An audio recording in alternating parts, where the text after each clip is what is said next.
तो यहाँ पे जो अल्टीमेट चीज़ है वो ये है कि इस क्वेश्चन के अंदर एक तो जो वॉल्यूम है, वॉल्यूम थ्रू आउट मान लिया हमने कांस्टेंट है, लेकिन उस वॉल्यूम के अंदर, क्योंकि वॉल्यूम देखो, वॉल्यूम एट द एंड सिर्फ और सिर्फ उसकी होती है कंटेनर की।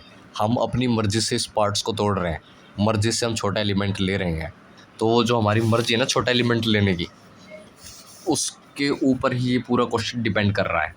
क्योंकि आपने अपनी मर्ज़ी से वॉल्यूम कांस्टेंट कर दी, तब टेम्परेचर और प्रेशर का लेन देन हो गया, ऐसा आप सोच रहे हो।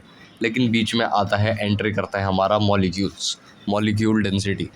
तो देखो वहाँ पे हुआ क्या कि जो टेम्परेचर था वो हमें पता है डिपेंड कर रहा है। अब देखो टेम्परेचर का फंक्शन कैसे लिखोगे, T1 से T2 के बीच में बताओ टेम्परेचर का फंक्शन कैसे लिखोगे। आप ऐसे लिख सकते हो भाई लीनियरली डिपेंडेंट है, स्ट्रेट लाइन के फार्मूले बनाएंगे, ये है वो है। तो देखो लिखने को वो लिख सकते हैं, लेकिन एक क्विक और आइकॉनिक चीज़ जो है वो ये है कि देखो, एक आपको पता है लीनियर है, तो x जो आएगा, x होगा डिस्टेंस फ्रॉम वन एंड, वो पता है आपको, x की पावर 1 ही आएगी, लीनियर आएगी। तो आप सीधा फंक्शन लिखोगे T1, x लिया है आपने T1 से, प्लस x/L, क्योंकि लीनियरली डिपेंड कर रहा है, x/L होगा ही होगा। ठीक है, अब यहाँ पे आपको ऐसी चीज़ लिखनी पड़ेगी जो इस पूरे थ्रू आउट द जो क्या है ये ट्यूब, उसको सेटिस्फाई करे टेम्परेचर को। तो अब यहाँ पे आप क्या लिखो, क्योंकि ये T1 आपको लिखना ही है, क्योंकि आपने T1 से नापना शुरू किया है। मान लो T2 से नाप रहे हो तो T2 लिखते हैं। x लिखना ही है, x क्यों लिखना है, x की पावर n लिखनी है, बल्कि n यहाँ पे 1 है क्योंकि लीनियरली डिपेंड कर रहा है। मान लो यहाँ पे स्क्वायर पे डिपेंड कर रहा होता है, ये वो फलाना ढिंगन, तो हम देख लेते। बाकी l क्यों लिखा, l वहीं लिखा भाई, लीनियरली डिपेंड कर रहा है। अब यहाँ पे कुछ लिखना पड़ेगा। तो अब देखो, अगर x इक्वल टू 0 तो T1 आएगा, सेटिस्फाई कर रहा है। x इक्वल टू L है तो आना चाहिए T2, तो x equal to L put करो, ये 1 हो गया, तो यहाँ T2 आना चाहिए आंसर हमारा ओवरऑल एक्सप्रेशन का। यानी कि यहाँ पे आएगा T2 minus T1, direct answer. ये लीनियर इक्वेशन, और ये समझाने में टाइम लग रहा है, लिखने में। अच्छा लीनियर लिखना है, अच्छा T1 से T2 जा रहा है, L है x है, ओके, T1 लिखो, T2 माइनस T1 लिखो, x/L लिखो। याद नहीं करना, आपको लॉजिक समझना है, मर्म पकड़ना है। तो ये हमने देख लिया, लीनियर एक्सप्रेशन बना दिया, ये इक्वल टू टेम्परेचर आ गया है टर्निंग पॉइंट।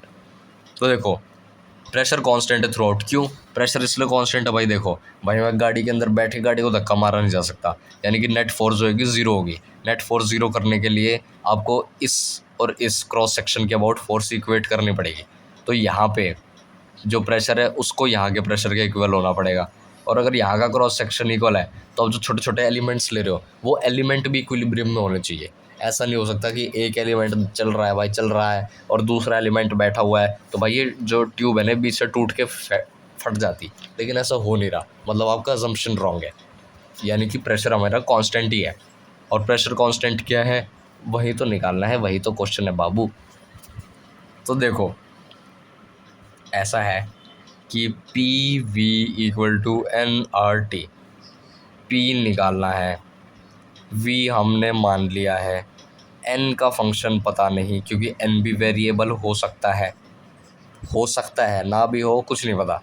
लेकिन यहाँ पे जब तक हम हटा पा रहे हैं, टेम्परेचर वेरिएबल है, वॉल्यूम कांस्टेंट है, प्रेशर कांस्टेंट है, तो एन को ही वेरिएबल होना पड़ेगा, तभी ये टेम्परेचर वेरिएबल को ये सेटिस्फाई कर पाएगा। तो एन इंटू टी हमेशा कांस्टेंट रहेगा।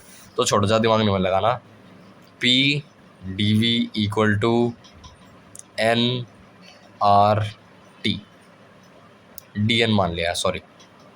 अब ऐसा आप सोचोगे ऐसा क्यों किया भाई, आपने डिफरेंशिएट किया तो प्रेशर को कांस्टेंट, चलो प्रेशर तो समझ आता है कांस्टेंट है, टेम्परेचर को कांस्टेंट क्यों मान लिया। तो देखो मैंने ना यहाँ पे डिफरेंशिएट नहीं किया, मैंने यहाँ पे v को ही dv लिख दिया। क्यों, क्योंकि मैं बात कर रहा हूँ सिर्फ एक छोटे एलिमेंट की।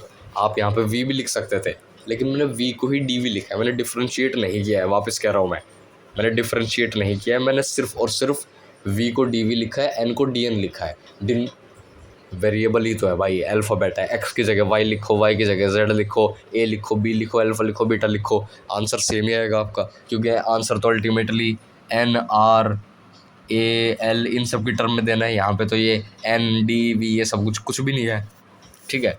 तो यहाँ पे n को सिर्फ dn लिखा है। अब dn क्या है, d है number of particles in small element, ठीक है। तो जो स्मॉल एंड एलिमेंट्स के अंदर पार्टिकल हैं, इसको कैसे लिखोगे? इसको आप लिख ही नहीं सकते, क्योंकि अगर आपको ये पता होता कि पार्टिकल कैसे डिस्ट्रीब्यूटेड है तो आप आंसर एक बार में ही ना निकाल लेते हैं, आप डायरेक्टली सब कुछ कर देते। लेकिन नहीं, आप नहीं कर सकते। आप सिर्फ लिख सकते हो डी वी को। डी वी क्या होगा? डी वी होगा ए इंटू डी एक्स, बस ये हो गया डी वी। अब टी क्या है? टी आपने लिख रखा है, देखो ये ऊपर ये रहा, T1 plus T2 minus T1 into X by L, ये है। अब इसको आप करोगे integrate, P into D V यानी कि ए डी एक्स अपॉन, यहाँ पे R लिख लो और यहाँ पे लिख लो T1 plus T2 minus T1 into X by L, ये इक्वल टू डी एल। ठीक है, दोनों साइड दे मारो इंटीग्रेट। आपको भाई इंटीग्रेट कैसे कर दिया? तो भाई देखिए ये x का फंक्शन है, यहाँ पे dx है, ये n का फंक्शन है, n का फंक्शन है ही नहीं यहाँ पे, सिर्फ और सिर्फ dn है। अब इंटीग्रेट करो, x को कहाँ से करोगे? 0 से लेके l तक करोगे। n को कहाँ से करोगे? 0 से लेके n तक। बस यही इसके अंदर पूरा मार्मिक चीज़ थी, इसी के ऊपर पूरा का पूरा क्वेश्चन सेटअप है। आम नूबड़ा बच्चा क्या करेगा? प्रेशर को वेरिएबल मानेगा और इसको ए ऑप्शन मारेगा, लेकिन ऐसा नहीं है। आपको ऐसे नहीं करना, आपको यहाँ पे 0 से n तक इंटीग्रेट करना है, क्योंकि यहाँ पे आपको पता नहीं है कैसे डिस्ट्रीब्यूटेड है, और आपको यही पता है n वेरिएबल है।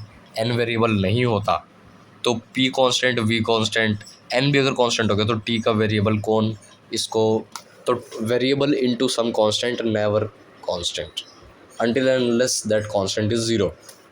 ठीक है, तो यहाँ पे इंटीग्रेट करने का सवाल आया ही आया। यहाँ पे हमने इंटीग्रेट किया, यहाँ पे इंटीग्रेट किया, यहाँ पे लॉन पॉन लिखे हमने, क्या गया? P A by R D x. Integration कर दो अब इसका, क्या होगा यार इंटीग्रेशन? हाँ, इसका इंटीग्रेशन मैं करना ही भूल गया, छोड़ो। इसका इंटीग्रेशन है 1/ax प्लस बी का इंटीग्रेशन क्या होता है? इसका इंटीग्रेशन होता है a ln ax plus B. हाँ, 1/a होता है, सॉरी यार ये चीज़ें भूल गया, चलो कोई नहीं, ये तो तुरंत डिराइव हो जाता है। 1/a ln ax plus B, ये आ गया हमारा इसको इंटीग्रेट करने के पश्चात। ठीक है, तो यहाँ पे आपने सीधा लिखा ln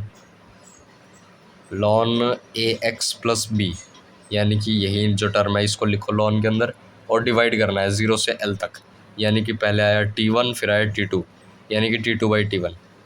अब T2/T1 ही क्यों लिखा मैंने? तो भाई देखो पॉजिटिव बनाना है, साफ साफ पता है हमें T2 ज़्यादा बड़ा है। अब इसमें इतना दिमाग लगाना कि लोअर लिमिट कौन सी थी, अपर लिमिट कौन सी थी। बाकी 1/a करना पड़ेगा, 1/a। a क्या है? T2 minus T1 equal to n, ये आ गया।